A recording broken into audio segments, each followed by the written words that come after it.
Hi guys, it's Auto World again. So for today's video, meron tayong ginagawa. Toyota 86 2018 model. So nabili to ng client ko second hand.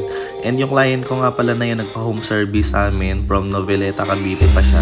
And dinayo namin siya doon. And itong January 2024, pinaschedule nga agad sa amin to for exterior detailing and mags detailing. Kompleto package tayo guys. Kasama na rito yung rain marks remover or kung makapalang rain marks ng sasakyan nyo, especially ang salamin, tanggal kagad natin to.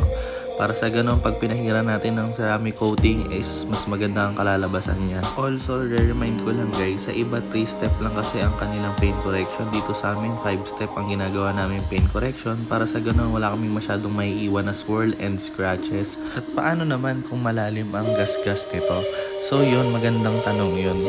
Pag sobrang lalim ng gasgas guys, like nakalabas na yung primer paint niya, so doon negative na tayo. Pero kung ang gasgas niya around nasa top coat lang, yon matatanggal natin siya. Dahil ang sasakyan ay ginagamit, so hindi naman natin may iwasan na magasgas to.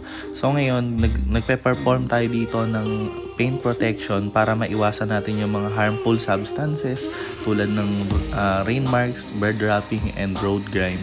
May iwasan natin yan pag naka-ceramic coating tayo. So kung may katanungan tayo, huwag na po kayong mag-comment. Idiretso nyo na po sa message, mag-message po kayo and magre-reply po kami within a day.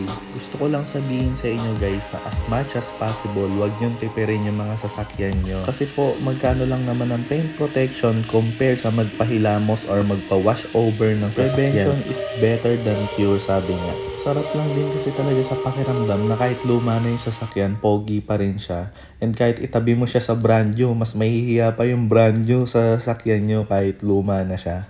Kasi nga ang kintab niya, sariwang-sariwa. And yung kintab niya is mas makintab pa siya sa brand yung sasakyan. So enjoy this video guys!